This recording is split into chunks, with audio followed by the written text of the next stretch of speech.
اعوذ باللہ من الشیطان الرجیم، بسم اللہ الرحمن الرحیم۔ السلام علیکم ناظرین، آپ سب کا خیر مقدم آپ کی اپنی سبت زہرا اسلامک کلاس میں۔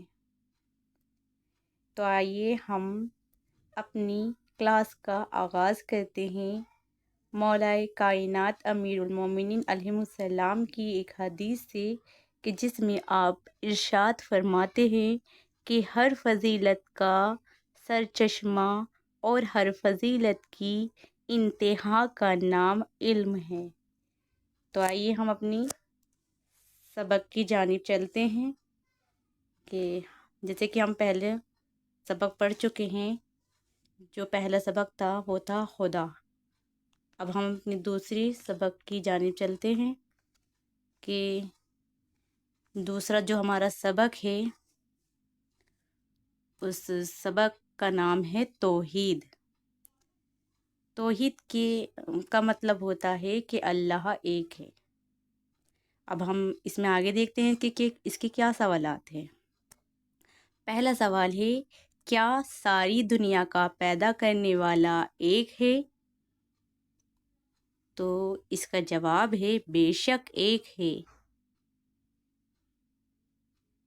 کیونکہ اگر دو خدا ہوتے تو وہ ان دونوں کی رائے الگ الگ ہوتی، دو چاند ہوتے، دو سورج ہوتے، لیکن ایک سورج ہے، ایک چاند ہے، تو یہ اس بات کی دلیل ہے کہ خدا ایک ہے، اللہ ایک ہے۔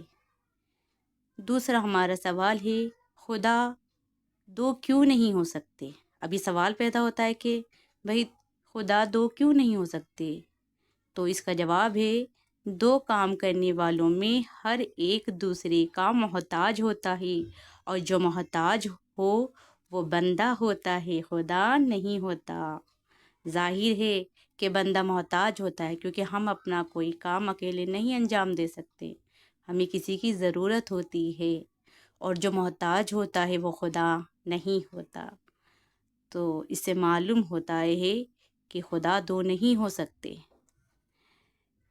تیسرا ہمارا جو سوال ہے وہ یہ ہے کہ اگر دو خدا ہوتے تو کیا ہوتا؟ اب یہاں پر کہہ رہے ہیں کہ اگر ایسے ہم یہ مان لیں کہ دو خدا ہوتے تو کیا ہوتا؟ تو اس کا جواب ہے کہ دونوں کی رائے میں اختلاف ہوتا اور ساری دنیا تباہ ہو جاتی۔ جی بے شک، جیسے ہم نے پہلے بتایا تھا کہ اگر ان میں اختلاف ہوتا تو وہ ایک خدا یہ کہتا کہ میں چاند بناؤں گا، لیکن وہ چکور ہونا چاہیے، دوسرا کہتا گول ہونا چاہیے، کوئی کہتا کہ پانی کا رنگ پیلا ہونا چاہیے، مثال کے طور پر۔ تو ان کی جو رائے ہوتی ان میں اختلاف ہوتا اور ساری دنیا تباہ اور برباد ہو جاتی۔ اب یہ ہمارا اگلا سوال ہے، کیا خدا میں کوئی برائی ہو سکتی ہے؟ تو اس کا جواب ہے کہ ہرگز نہیں، کیونکہ برائی عیب ہے اور خدا ہر عیب سے پاک ہے۔ تو یہاں پر ہمیں معلوم ہوتا ہے کہ خدا میں تو کوئی برائی ہی نہیں ہے، وہ ہر برائی سے پاک ہے، اس میں کوئی عیب نہیں ہے۔ تو خدا سے کوئی برائی نہیں ہو سکتی۔ تو آج کا ہمارا سبق اتنا ہی ہے۔ انشاءاللہ کل تیسرا سبق لے کر آپ کی خدمت میں حاضر ہوں گے۔ السلام علیکم ورحمۃ اللہ وبرکاتہ۔